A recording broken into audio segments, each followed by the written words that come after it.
Holy cow, from a long Christmas holiday, let me just tell you guys, I had a blast. My kids are 12. Well, she just turned 13, but on Christmas morning, my kids are 12, 11, and 9. And I mean, Christmas was just incredible. It's still magical at my house. And we just had an awesome time. It was my kids, my wife's mother, and my mother all just opening presents, enjoying Christmas morning. It was wonderful. I really take a couple weeks around Christmas just because I can.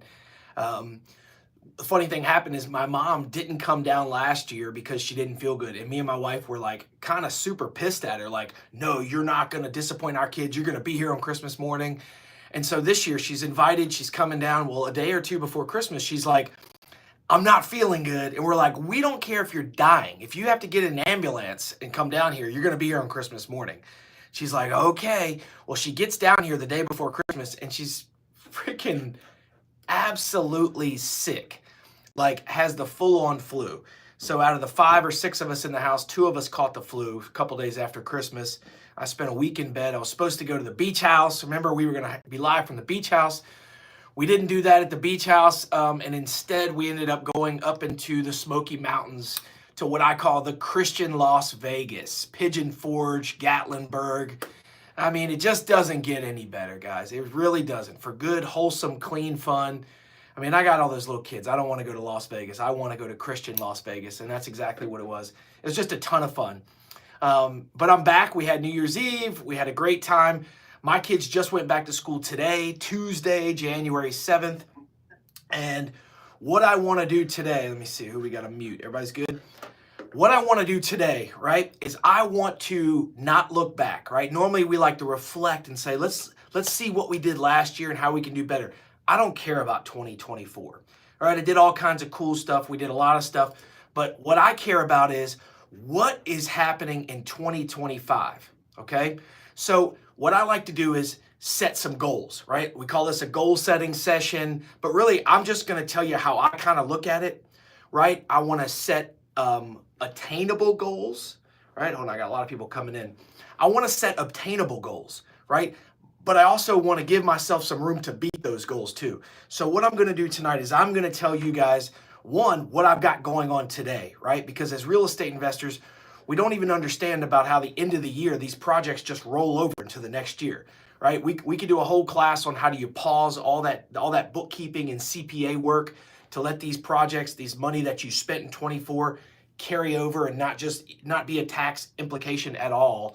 That's for a whole nother day. Today, I want to talk about just the baseline of what I'm going to do next year, what my plans are, and how I'm going to get there and how I'm going to attain this, okay? So the first one I want to talk about is flips, okay? This is a combination of fix and flips and wholesales, okay? So if you're wholesaling houses, you are 100% flipping houses, okay? You're flipping contracts, whatever you want to call it. Some people call it fix and flips, quick flips. I don't care, but it's still flipping houses. So I am going to flip 25 houses in 2025. And I've got that broken down into 15 wholesales and 10 fix and flips, okay? And you're saying, okay, some people might say that sounds like a lot. Some people are probably saying that's actually not a lot, okay? I'll tell you that I've bought, my best year ever, I bought 55 houses, okay? And I think I sold 45 of them that year. Some wholesale, some through fix and flips. I don't want that stress in my life anymore. I've done that. But if you've got the capital and the time to do that, I say go after it, right? But for me, 25 flips next year, 15 wholesales and 10 fix and flips. Now let's break that down. Wholesales, 15. Most likely I'm going to do more than that, right? I've done 2 already this year. So most likely I'm going to beat that. But what I'm not going to do is I'm not going to set myself up to say, I'm going to do 50 wholesales this year. Nah, I'm going to set a nice clean pace for 15 wholesales, right? That's more than 1 a month, less than 2. Okay, so that's 1.5 a month wholesales. I think we can do that, right? A lot of times we're having a really great month and it doesn't close by the end of the month. So you'll go an entire month of February. We didn't get 1 wholesale, but March is going to have 3. Do your averages, that's still 1.5, right? You could have a month with 4 and a month with none. So 25 flips, 15 wholesales, 10 fix and flips. I probably won't do more than 10 fix and flips. Maybe I will. But what I'm looking at is right now I've got 3 going on. I have 3 full-on fix and flips going on right now. So more than likely I'm going to acquire a couple more in the next couple of months, okay? But I like to set minimal goals that way that I can attain them and go past them. Okay, next I want to talk about my rental properties. Okay, today as I sit, I have 127 units of rental property consisting of single family homes, apartment complexes, and some commercial buildings, doors. So I got about 130 doors. And my goal is to add 55 units to that. Where I'm at today, I don't want any single family more rentals. My goal is 55 units of multifamily through 2 apartment complex acquisitions. I'm looking at, a 30 and a 20, or maybe it's 155, or hopefully a 20 and a 55. But I want to add 55 units of rentals to my portfolio in 2025. And then one thing is I'm doing is I'm recording this call so I can come back and we can take a look at it in a couple months and see how I'm doing. Airbnbs, okay? You got to have multiple streams of income. We talked about fix and flips, wholesales, collecting rent. Now let's talk about short-term rentals, right? Currently, I have 6 short-term rentals, 5 local to where I'm at in Augusta, Georgia, and I have 1 in North Carolina. I plan to add 2 Airbnbs to my portfolio in 2025, and I'm going to do that through new construction. I purposely have 2 lots set across from the Augusta National Golf Course, and I'm going to build those into about 3 custom Airbnbs, and that's my goal for 2025, to add 2 units. And breaking that down a little bit further, those 2 little houses will gross $150,000 to $200,000 in gross revenue in 2026, once they're in service and in process. So that's what I'm trying to do. I can make 2 houses gross 150 grand in Augusta, Georgia. And I'm doing it right now. So why would I go to build a house and rent it for $1,000 a month when I've figured out something else? So I'm going to add some Airbnbs. No long-term rentals for me, single family homes, just multifamily. And then 2 Airbnbs. And that's my real estate investing kind of goals and roadmap going forward. Now, there's some other stuff. We own a laundromat. I'd like to pay off some debt on that. I've got some visions of buying some land, maybe building some investment properties. But we're talking like baseline real estate investing, how I feed my family. I'm going to try to flip about 25 houses through wholesaling and flipping. And I'm going to try to buy another apartment complex or 2 this year and add 2 more Airbnbs. So I saw somebody in the comments that was like, come on, man, is that too much stuff? Or is that big, I see Morgan's like, come on. Guys, I've been doing this 8 or 9 years, okay? If you're logging on tonight and it's too much for you, literally 8 years ago, I was in the Army, living paycheck to paycheck. And today, this is what I'm talking about. So you can do it. Anybody can do it. I am nobody special. But I think that if you've been doing it for a couple years, you should look at it and say, what goals am I setting? What goals do I have for 2025? Right? I'm not going to put anybody on the spot, but like, how many houses do you want to buy? How much money do you want to make? Right? We're focused on real estate. I want to make $1 million. Right? I need to make $1 million, and I'll probably make hundreds of thousands of dollars from flipping these houses. But if you don't want to make $1 million, that's fine. But like, what do you want to make? 100, 200? Do you want to flip 2 houses this year? Set an attainable goal and get after it.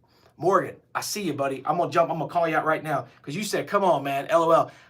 How many houses are you going to do this year? Tell me right now. So first I was responding to Jeremy. He was like, who's this guy? When I jumped on, I knew he was talking to me. I sent a private message because me and Morgan have worked together a little bit. That's awesome. Yeah, so he was talking to me. But yeah, since I'm first, man, I just go and get into my goals. And like you said, I now exited the military. So it's like been about 3 weeks now or something like that. So it was kind of a rough transition. I still haven't got my pay right.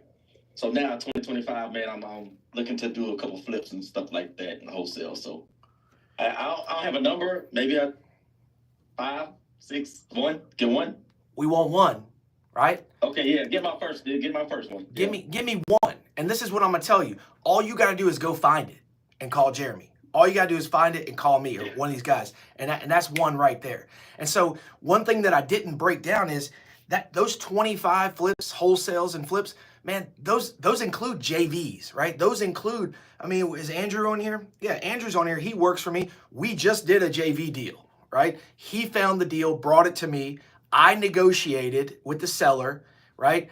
I found the buyer and did the assignment, and we made $20,000, and I split it with him, 10,000 each, last week, about a week ago. And all he did, and listen, Andrew is my camera guy. He sets up all this camera stuff for me and does my social media and stuff. But he sat behind the camera and listened to me say all this stuff, and he went out and found deals, just like I tell people to. The most important thing is your network is your net worth. So if you know Jeremy, you know me, you know people on here, man, 5 should be the minimum. But I want to see you get 1, Morgan. I want to hear about it. Okay, this year. All right, good to see you, man. Thanks for being on here.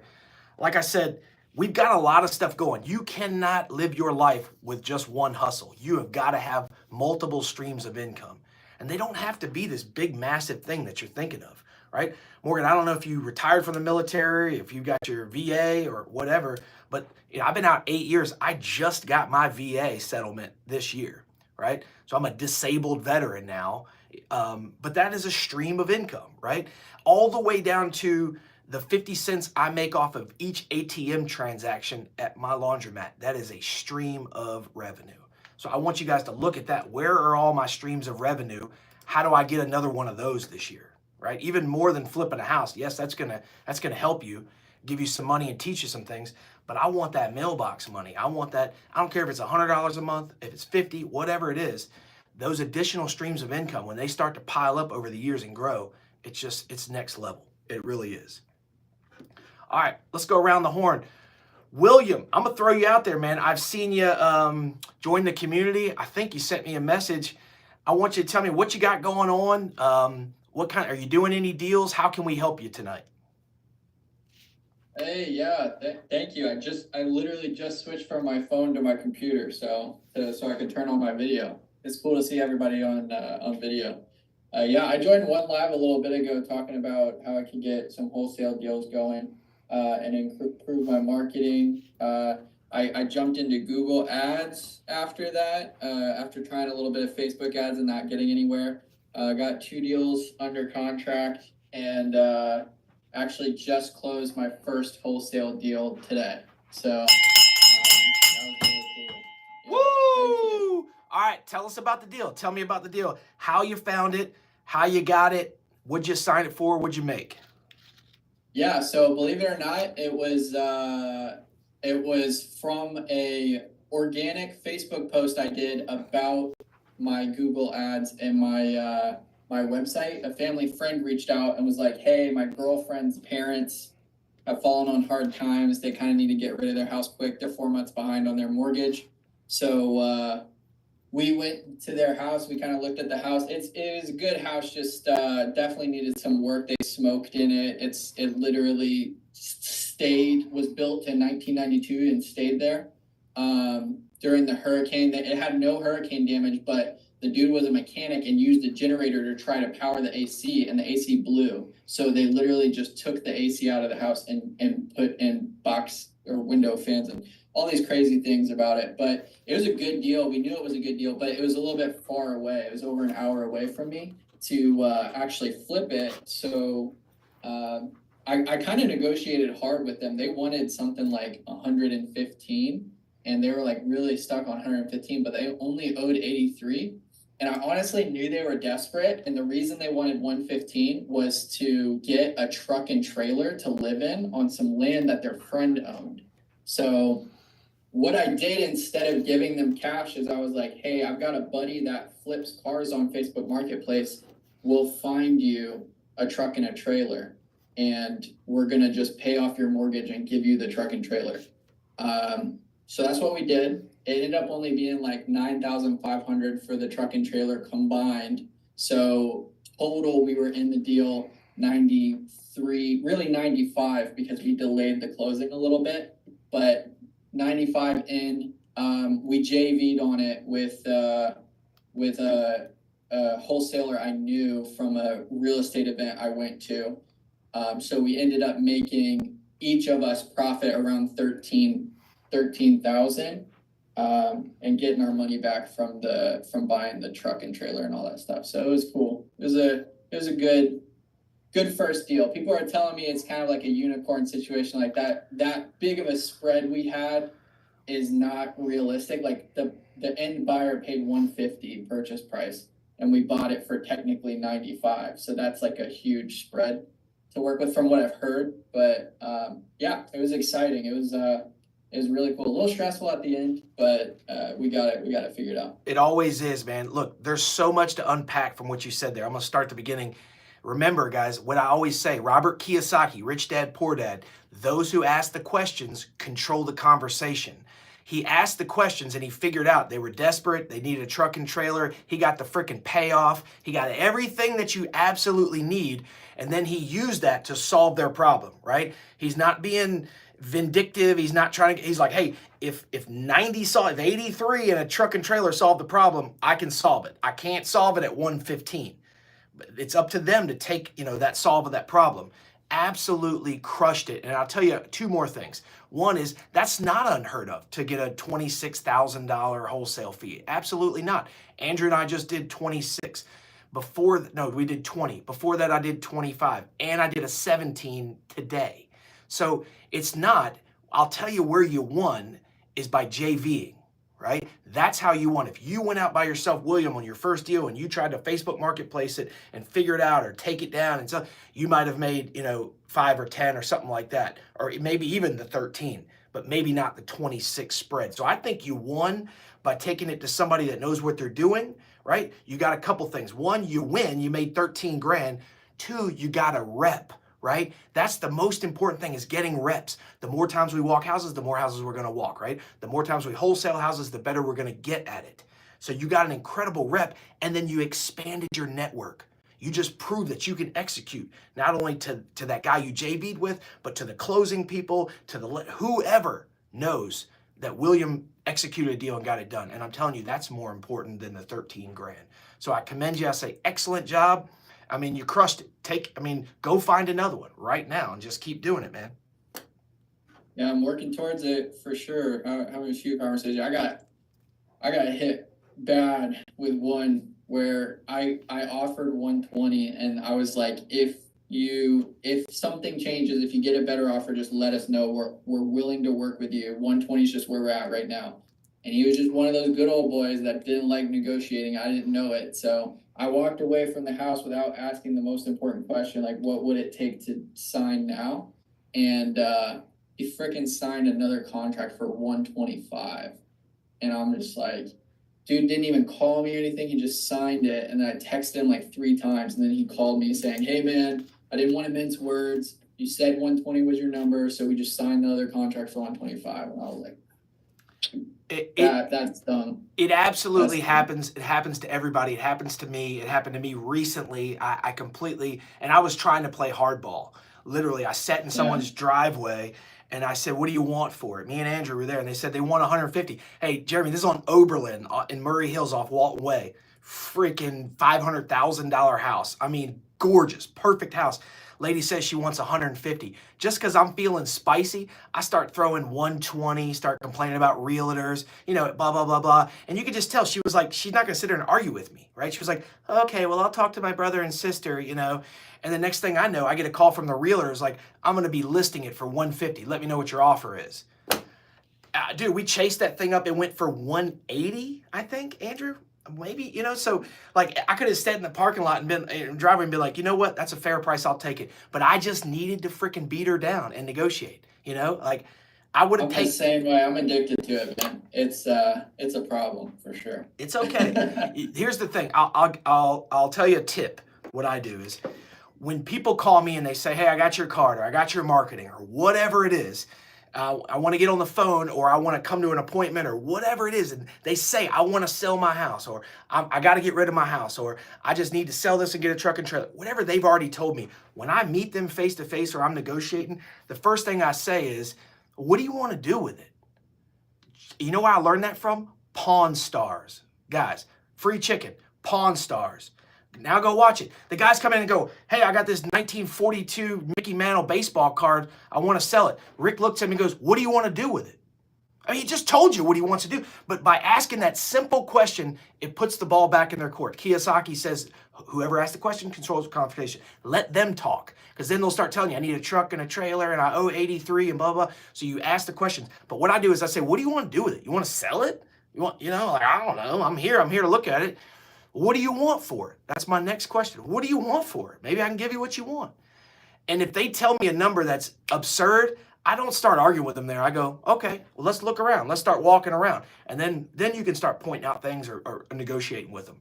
But I'll let them think that they're driving. And I see if they tell me what they want right out of the way, right off the bat. And that lady said, yeah, we want 150. Well, now let's dig in, No, I should have been like, dang, those numbers work. Okay, I'll take it, But we live and we learn, brother. We live and learn.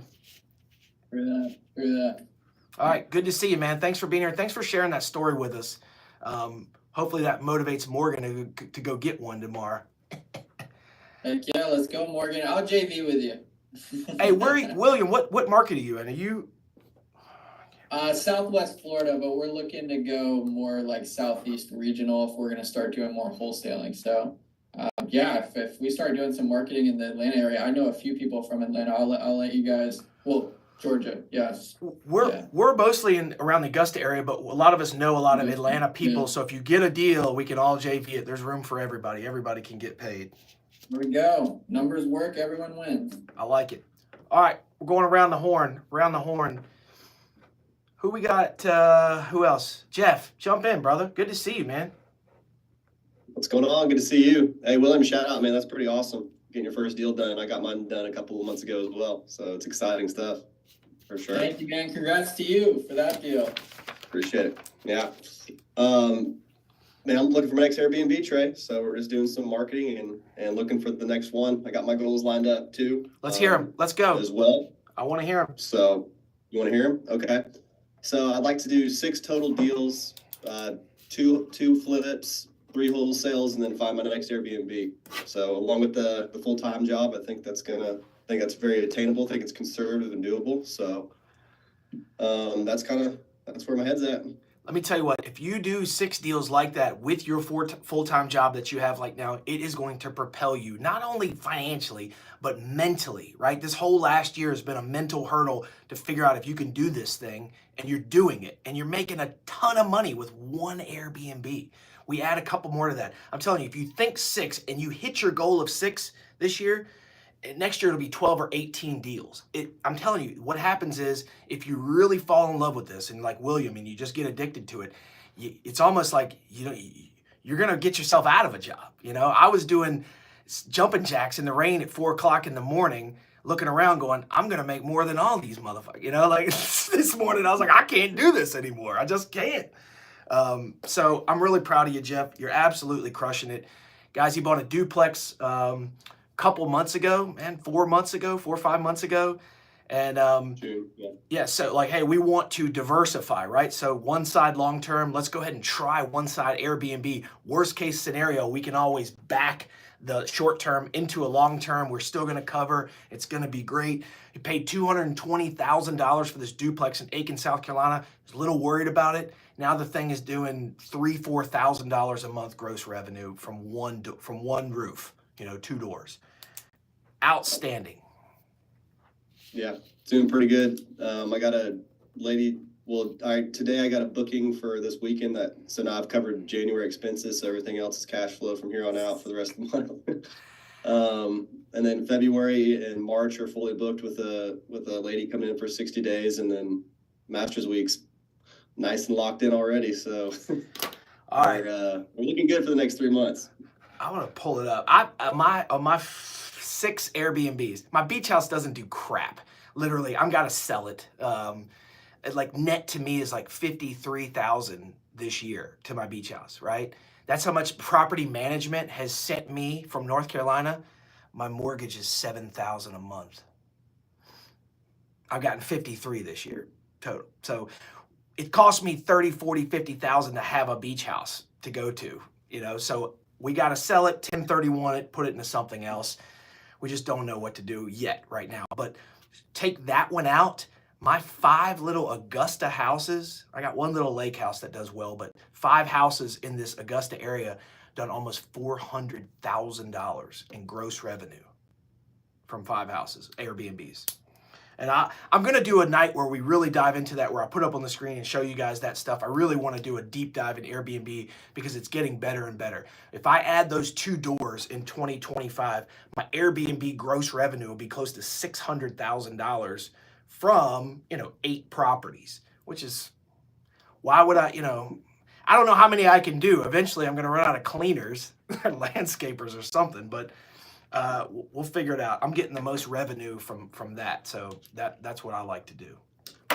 Hey, and Jeff, we got to talk real quick about that house that you sent me a message about. We do, yeah. You want to wait till Thursday, or you want to jump into it? Let's wait till Thursday. All right, that's good. Thank you for being here tonight. If you need me, text me, call me. If not, I'll see you Thursday. Sounds good. Thanks. Jeremy, talk to me, brother. How was your Christmas? How's the family doing? Good, man. My 3-year-old loved all his gifts. That's right. You spoiled him, didn't you? Yeah. Do you have another kid yet? No, we can't have another kid anymore. We tried. Yeah.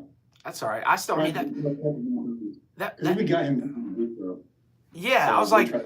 he was brand new when I met you, right? I mean, he was like newborn in the stroller when we walked that house. Mhm. That's awesome, man. What deals? You got some deals going on? Yeah, this is good. Actually, a good month. We got 7 closings this month. I just sold my ATL flip last week. Flipped a mobile home, bought for 25, sold for 45. I bought a Thompson house today for 162. I'm gonna clean up the house, put it on the market for 275, as is. Great house, and I got a couple other deals. Got some closings later this month, but yeah, I was at ABC Supply Company Yep. returning some siding, and the guy recognized my company name, CSRA Homebuyer. He said, "Oh," he's like, "You buy houses?" I was like, "Yeah." He's like, "I actually want to sell a townhouse in Grovetown." He's like, "It's a rental now, and a relative of mine that's 95 years old is renting it from me. So the only caveat is somebody cannot kick him out." Yeah, sure, So, no yeah. problem. I was like, "Listen, like, that's cool. I can't pay market price." He's like, "Listen, it's worth 180. Come look at it, 130, 140 is kind of what I'm thinking." I was like, "All right, I'll give you a call."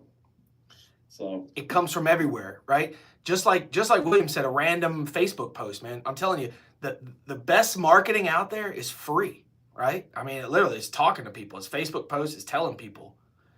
Hey, so he saw my company name, he asked. I'm like, "Sweet." hey, William, I'll tell you too, man, that just like I tell people, at all realtors or car salesmen, their first 5 deals is people they know, right? So people from church, people you work with. "Oh, you're a realtor?" Yeah, that's why I tell people, if you go get your real estate license, you got to put a gun to all your family's head and make them sell their house or go buy a house, right? So you can get some money right away. Just like as soon as we know somebody gets a job at the car dealership, freaking the first 10 Facebook posts, look how many cars I sold. 10 cars in the first month. Yeah, because you made everybody you know come buy a car, forced them into it. So get those reps though. Kind of like insurance. It's the exact same racket. I'll tell you, Jeremy, since we're in the same market, I got a killer deal today too. I got one out of town last week. I got one out of town. I think a lot of people got this one. It was, Gray Drive in Martinez. Some out of town wholesalers sent it out for $115, and like I saw it $114.9, and I just sent them. And I was like, "I'll take it." Bam, full price. And so they called me. It was some weird, Spanish guy from Florida with 2 or 3 JV guys, and I was like, "But I'm not using your closing attorney out of town. I'm using my local one. I'm paying cash. I can close Tuesday." And this is like a Thursday. And they were like, What in the world? You can't. I'm like, "Yeah, I want to close on the last day of the year, the 31st, Tuesday, so I can spend that money." And he was like, "Okay." So I got it connected. I saw that they got it for 65, and I paid 115 for it. House is worth 249, Jeremy. It's 1,300 square foot in Martinez off Columbia Road, and I'm getting ready to flip it. And then so I sent it to somebody else in our community, a guy named Anthony Seguro. He's in our community, and he goes, "Dude, I'll take it." And I said, "I want 1:30. He's like, okay, but I can't close for another week. And I said, here's what I'll do. If I got to take it down Tuesday, whatever the closing statement is, you're going to add 15,000 or 16,000 on top of that whenever you want to buy it in a week. And that's what he did. So that was a 16, I think it ended up being about $17,000 wholesale on that one. But today I get a call from a realtor and she's like, come look at this house. It's on Deer Run in Evans. You know, I live on Deerwood. It's like out there on the, it's 3 acres right by Evans Fitness Club. 3 acres, 2,200 square foot brick ranch. Somebody just died in it like a week ago. Literally, there's poop everywhere and his slippers are still there, just like where old guy just died. And they said they want 185. So I started asking questions. Okay, hey, what's the motivation, you know, to the realtor? Quick close, right? Because what I'm thinking is, I hear you want 185, but if you need money next week, I'm more like 150. You know, if you need 185, I'm gonna push you 45 days to close, right? So I can maneuver and maybe wholesale it, maybe get better financing or whatever, but give myself some breathing room. But if you want to close quick, so I sent her an offer, 150,000. I pay your 7% commission, right? So I take that out of the seller's hands, and I'll close next Friday, the 17th. And he can leave everything there, his entire life. They were gonna have a estate sale with a bunch of junk. I was like, that's a waste of time. So I got it for 165. It's a 499 house. And I'm gonna put. Hurricane damage? It's what'd you say? Hurricane damage? No, nothing hit the house. I know, don't make any sense. But I ain't gonna ask questions. So my wife and I went and looked at it today. I said, do we just tear it down and build a 2.5, 2,500 square foot new construction and sell for $799 on 3 acres in Evans? But how many times have I gotten burned with $700,000 houses in Evans? So I'm like, no, Trey, we're going to buy it for 165. We're going to put 100 into it. I'm going to put a freaking gravel driveway in and I'm going to sell it for $499 and I'm getting the hell out of there. So that's my plan with that one. But that's like a home run. I mean, it doesn't get much better. If I don't make 150, 200,000 on the flip, it was a waste of my time. Man, nice. Yeah, and you know, it'll probably be about 85 when it's all said and done. You know, we're always big optimists and dreamers. It's never as much as you think it is. It's awesome, man. Good. All right, it's a big new year. If I can ever help you, let me know, okay? Yeah, I'd like to talk to you about new builds a little bit at some point. I'd like to get into that this year. Yeah, I would say my recommendation for you too is like, don't build anything for anybody except you. Oh, 100%. Yeah, Okay. fuck that. Okay, yeah. I've just I'm at my wit's end trying to help people, you know, and make money at it. So I'd rather just work for me. I can't. And I just did a deck for somebody, like a guy from I'm on the Boys and Girls Club of Augusta's board of directors. And one of the workers there was like, I want a new deck at my house. You do such good work. I'm follow your Facebook. I'm like, yeah, sure. I'll come help you with a deck, right? The guy wants all Trex, massive deck on a house on a golf course, probably a $50,000 deck. I said, hey, it's probably going to cost me 20 grand. Let's see what it costs. And you just pay me, you know, like it's a couple phone calls. Bro, I tell you, this guy's been such the biggest pain in the ass, and it's cost me $500 out of my pocket to put this deck on his house. And he doesn't think he owes me any profit and all this stuff. And I'm like, this is it. This is it. I'm not helping anybody, right? You got $500,000 house on a golf course, Bartram Trail, and I literally showed him every bill that came out to $22,000, and he paid me $22,000.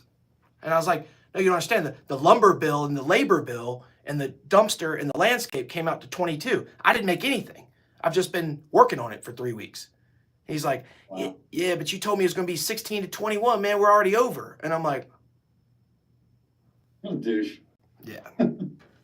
So when the Boys and Girls Club asks me next month for my yearly donation pledge card, I'm going to tell them to go F themselves to get it from what's-his-face that stuck me on that deck that works down the hallway. Y'all go get it from him. The CEO will fire him if I said that. They'll go down there and be like, oh my God, you stuffed one of our board of directors? You're fired. Get out of here. But no, my wife says, just let it go and learn your lesson. Learn your lesson. Can't help people. I said, all right. All right. I got 2 lots. I got one on Russell Street, one on Courtney Drive in North Augusta. So that's why I kind of want to build this year. You should build at least little 2 2s, 1,000 square feet, 2 2, 1050 square feet Oh my gosh, bro, you can build them for 120 grand. They'd appraise for 200 to get all your money back out and rent them. Right. Call me anytime. We grab some lunch. Go look at them. The lots. It's good. Okay. Good to see you, brother. Steve, what you got popping, brother? How's upstate New York? What's the weather like up there tonight? Oh, Happy New Year, everyone, first. It's some crazy cold weather. We got a little bit of snow, but it feels like it's about 15 degrees, so it's not pleasant outside. Yeah, But, we're it's in doing the all high right. 20s in Georgia, brother. I saw you guys got a little bit of freeze warning down there too. You better text your property management because this is what happens. This is once a I year. know, with All the the pipes. all the pipes down here. We never have that Yeah. down here. Oh my gosh. But yeah, no, everything's going well. It's I kind of set my conservative goals as well. One of them, right now I'm actually doing the rental on my personal house and planning to hopefully, once I'm done in the spring, I'm gonna probably pull some money out of it from the refi. And two people I know in town kind of like, oh, what do you do? Because they see everything I'm doing in the front of the house and stuff. And, oh, what are you doing? I said, oh, I'm safety director for construction and I have rental properties. And it piqued their interest. So I have 2 meetings this week to see if they want to maybe joint venture on something or do something. They kind of want to learn about it. They have no experience in it at all. So something to maybe get into with them and kind of show them and maybe get some money out of it where we get some properties and do something with it. So I got 1 meeting tomorrow, 1 meeting on Friday. So hopefully that goes well. My lawyer, I'm trying to think, like my lawyer, whenever I talk to him, like when he taught me about partnerships, it's just like go into them very, very, very cautiously, and they all need to be short term, right? Like meaning, hey, at the end of this flip, we're gonna split our money and go. If you start buying rental properties with partners, it won't work. I'm just gonna tell you that. Really? You're never gonna make money on them. If you guys are okay with like, hey, this is a storage of wealth.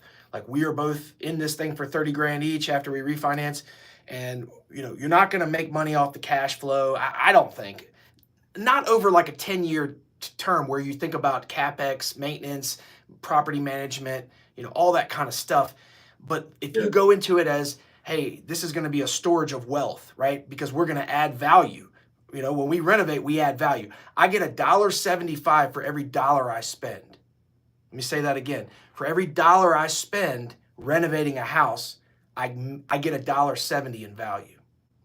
All right, so I'm building wealth through adding value. So if you guys go into it as like, hey, we're going to add value to some houses and we're going to hold them, and that's going to be our storage of wealth, meaning, hey, 5 years down the road, we can sell them and 1031 them into an apartment building or into a package of 50 houses or whatever, or we can leverage them and take some cash out and go buy 5 more houses. I'm okay with that. But if your plan is, hey, we're going to go buy a bunch of houses and split the cash flow and high five at the end of every month and have all this money, it's not going to happen. It's impossible. All right. No, I'll definitely consider that. I definitely will. I mean, my thought was to eventually have it grow. And I think we lost your camera there, Trey. Yeah, I know. Hold On on. my end, it went Hold on. black. Yeah, you can still hear me though, right? Oh, Is he still there? crap. Hold on. Coming in We can hot. hear you, man. You can hear me.